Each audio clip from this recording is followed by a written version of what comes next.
डोडो TV.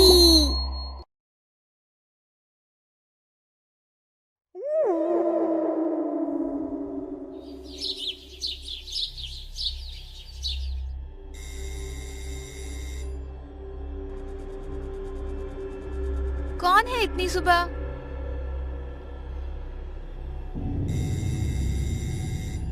आ रही हूँ बाबा। दिव्या ने दरवाजा खोला तो अचानक एक साए ने उसका हाथ खींचा और उसे अपने साथ लेकर उड़ गई।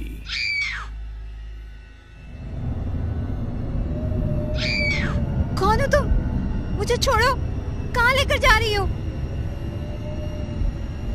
तुझे अपने साथ लेकर जाना है, पर मैं तुझे तेरे शरीर के साथ नहीं ले जा सकती।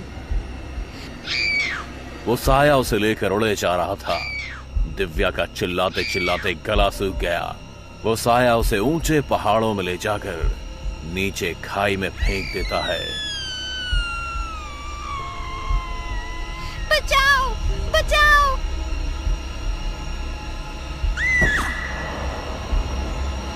बचाओ, बचाओ! दिव्या, उठो, उठ जाओ। कोई बुरा सपना देखा क्या? हाँ, बहुत डरावना। क्या दिखा? सुबह का सपना था। कहीं सच हो गया तो मैं मर जाऊंगी। उन दोनों के बीच गहरा सन्नाटा पसर जाता है। उस सन्नाटे को चीरते हुए अलार्म बज उठता है। यार, सिर्फ एक सपना ही तो था। Leave it. वॉक पर चले? हाँ, सपना ही तो था। चलो चलते हैं। वो दोनों वॉक के लिए निकल जाते हैं। वॉक करते करते उन्हें महसूस होता है कि कोई साया आकर उनको बार बार घेर रहा है। वो उस साए से बचते बचते रोड के बीच में आ जाते हैं। तभी एक सामने से ट्रक आ जाता है। दिव्या जल्दी से कार्तिक को धक्का देती है। कार्तिक दूर जाके गिरता है। जब खुद को संभाल कर वो दिव्या की तरफ देखता है तो वहां लोगों की भीड़ लगी होती है। वो दौड़कर भीड़ को चीरकर अंदर जाने की कोशिश करता है। तभी पीछे से आवाज आती है, कार्तिक! कार्तिक!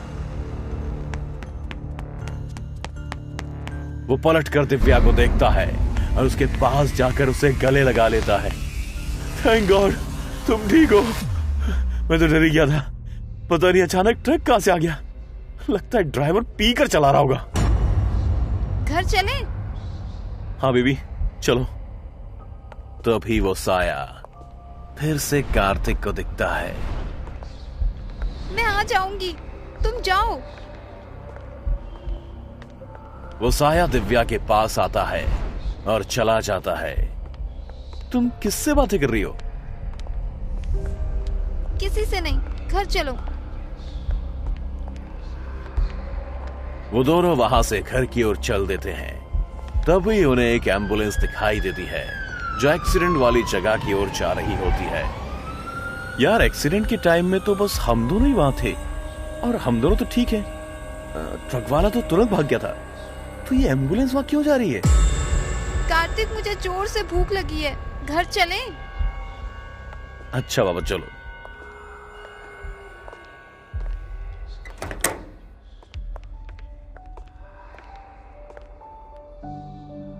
क्या खाओगी नाश्ते में? कुछ भी, बस जल्दी से ले आओ। मैं लाऊं?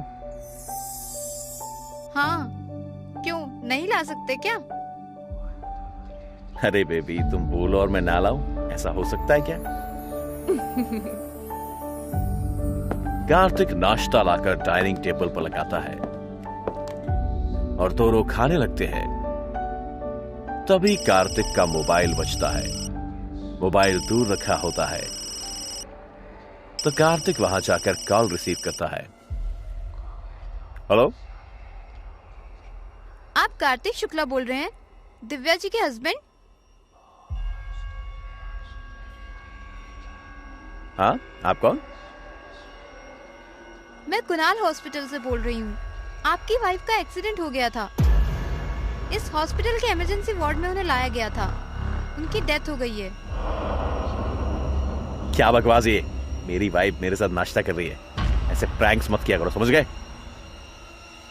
सर, आपके किसी जानने वाले ने ही आपकी वाइफ की पहचान की है और आपका नंबर दिया है।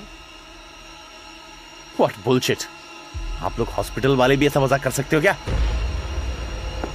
वो बात करते करते मोबाइल लेकर डाइनिंग हॉल में आता है तो चौंक जाता है। वहां दिव्या नहीं होती है। वो इधर उधर सब जगह उसको ढूंढता है पर उसे वो कहीं नहीं मिलती। तभी फोन से आवाज आती है। सर, आप जल्दी से हॉस्पिटल आ जाइए। और कॉल डिस्कनेक्ट हो जाता है। कार्तिक सुन्न हो जाता है।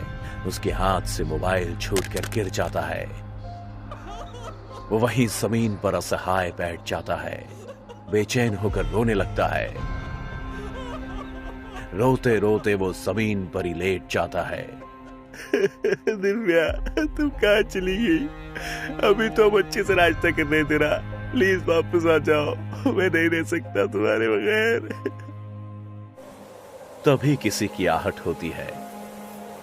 कार्तिक आंखें खोलकर देखता है तो खून लगे पैरों के निशान बन रहे होते हैं जमीन पर और वो आहट उसकी तरफ आ रही होती है। वो डर जाता है। दिव्या, मुझे पता है ये तुम सामने आ जाओ प्लीज।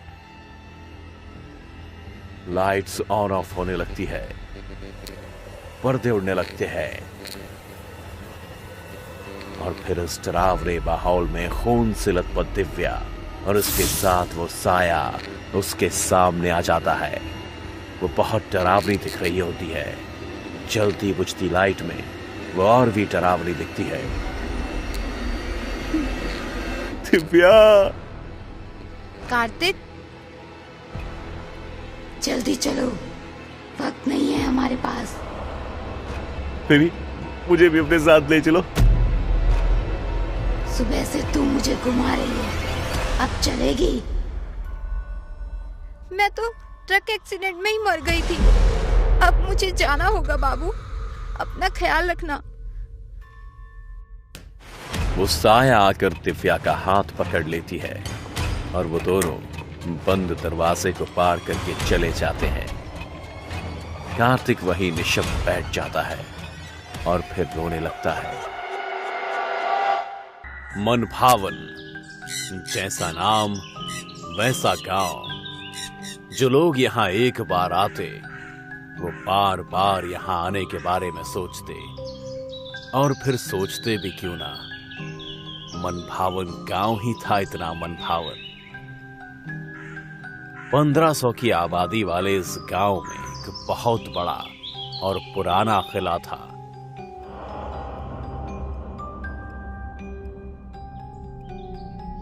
जो कि अब खंडहर बन चुका था। यह शूटिंग के लिए बिल्कुल उपयुक्त जगह थी। सरकार का ध्यान ना होने की वजह से यहां कोई टैक्स वगैरह की भी चिंता नहीं थी और जब चाहे तब शूट भी कर सकते थे। यह किला अंदर से भूल भुलैया की तरह था। अगर कोई अनजान व्यक्ति अंदर खो जाए तो बाहर निकलना मुश्किल था। अमित और अनन्या अपने फोटोग्राफर के साथ यहां प्री वेडिंग शूट के लिए आए थे।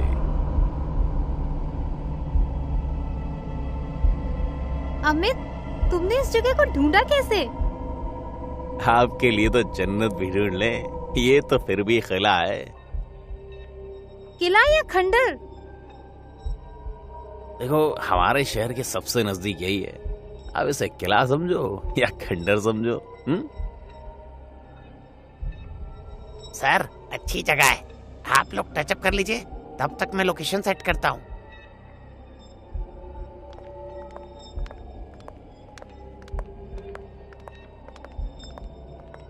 वो लोग रेडी होकर किले में जैसे ही प्रवेश करते हैं वैसे ही एक बड़ा सा चमगादड़ अनन्या के सर के नजदीक से निकल जाता है। ओह माय गॉड, ये क्या है? तो इतनी डरपोक हो? अरे मैडम, चमगादड़ था, ऐसी जगहों पर रहते ही है। अच्छा, यहाँ इतनी गंदी बदबू क्यों आ रही है? ये भी चमगादड़ की होगी, साफ सफाई तो होती नहीं है। वो लोग किले के अंदर कुछ दूर चले थे कि नीचे की ओर जाती हुई सीढ़ियां दिखी।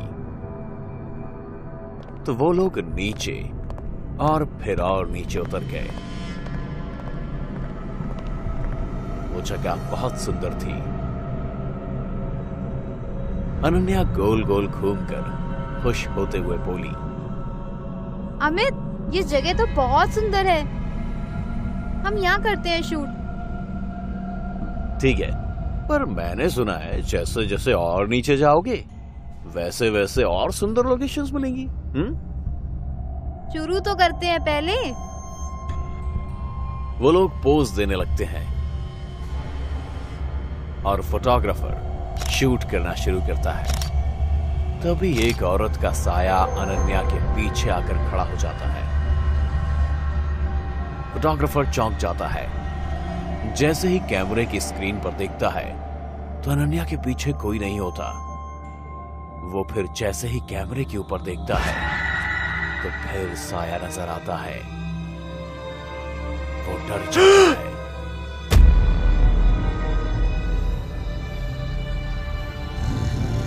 वहाँ कौन है? कहाँ कौन है? ये जगह जितनी सुंदर है उतनी डरावनी भी। तुम लोग प्लीज डराओ मत। सर, मैं तो जा रहा हूँ, आप लोग किसी और को बुला लो। अरे भाई, तुम्हारा कोई भ्रम वगैरह होगा। ऐसे भी शाम होने वाली है। जल्दी से शूट फिनिश करो और साथ में निकलते हैं। और अगर जाओगे भी तो यहाँ से कोई टैक्सी नहीं मिलेगी इस टाइम। तो फोटोग्राफर ना चाहते हुए भी फिर से कैमरा उठाता है और शूट करने लगता है। जैसे ही वो दोनों पोज देना शुरू करते हैं तो इस बार वो साया अनन्या को भी दिखाई दिया। और वो साया ठीक वैसे ही खड़ा था जैसे अनन्या खड़ी थी, अमित के दूसरी तरफ हाथ में हाथ डाल के। अमित, फोटोग्राफर सही कह रहा है, यहाँ कोई है। क्या? अनन्या ने अमित का हाथ छोड़ दिया था, पर उस साये ने अभी भी अमित को पकड़ रखा था। फोटोग्राफर डर के मारे वहां से भाग गया। अरे तुम कहाँ जा रहे हो? पैसे नहीं चाहिए तुम्हें? अमित, यहाँ से चलो, जल्दी चलो। अनन्या पागल हो गई हो क्या? मैं पहले भी आया हूँ और रात भर के लिए रुका भी हूँ। ऐसा कुछ नहीं है जैसा तुम लोग समझ रहे हो। अनन्या ने पीछे पलट कर देखा तो अभी भी वो साया अमित का हाथ पकड़े खड़ी थी। अच्छा, तो फिर ये क्या है? कौन? कहाँ?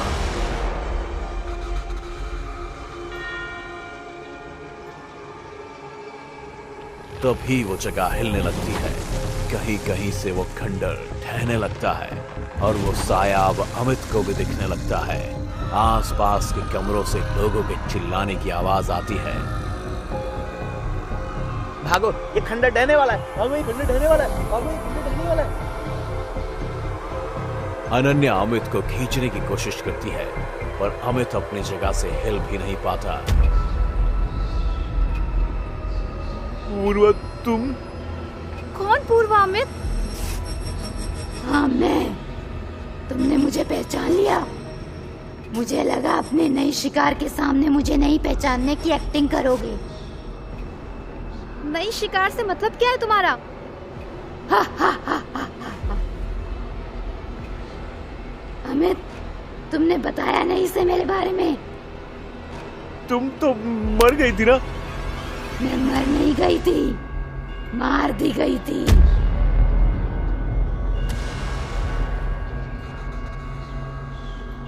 अनन्या शॉक्ड हो जाती है और घबराते हुए बोलती है, ये तुम लोग क्या बातें कर रहे हो?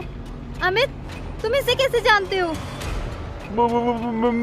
मैं अरे ये फट्टू क्या बताएगा, मैं बताती हूँ ना। तुम ऐसे नहीं बोल सकती मेरे अमित को। अब पूर्वा को भी गुस्सा आ जाता है और उसके गुस्से के साथ साथ आंधी तूफान आने लगता है। तुम्हारा अमित, अगर मैं अभी जिंदा होती तो ये मेरा होता। दरअसल ये तो किसी का हो ही नहीं सकता। क्यों अमित?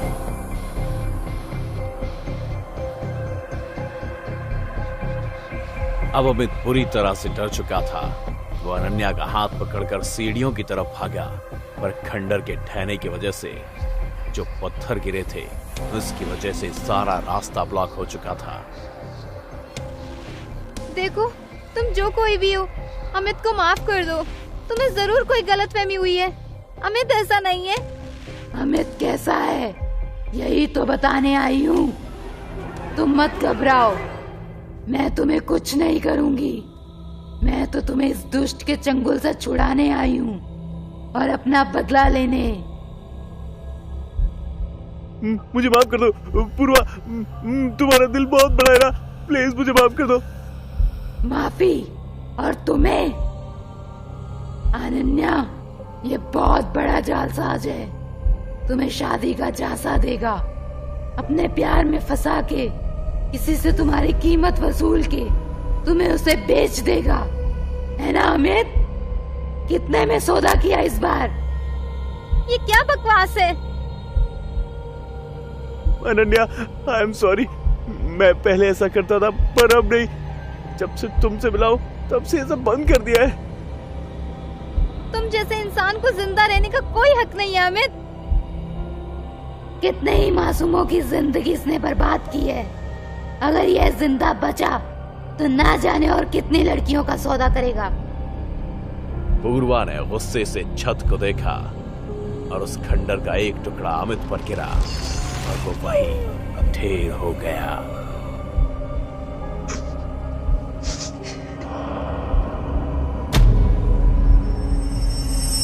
जीवनपुर गांव में सब कुछ अच्छा चल रहा है। ये ज्यादा बड़ा गांव नहीं है, बल्कि यहाँ बहुत ही कम लोग रहा करते हैं। सब लोग एक दूसरे के साथ प्यार से रहते हैं। लेकिन इस गांव के लोग नहीं जानते कि अचानक उनकी जिंदगी बदलने वाली है और ये बदलाव अच्छा तो बिल्कुल नहीं होने वाला। शाम के वक्त रोज की तरह सीमा पानी भरने के लिए कुएं पर जाती है। आज तो पानी भरने जाने भी कुछ ज्यादा ही देर हो गई। चलो कोई बात नहीं, कल से तो तड़के ही जाया करूंगी पानी भरने।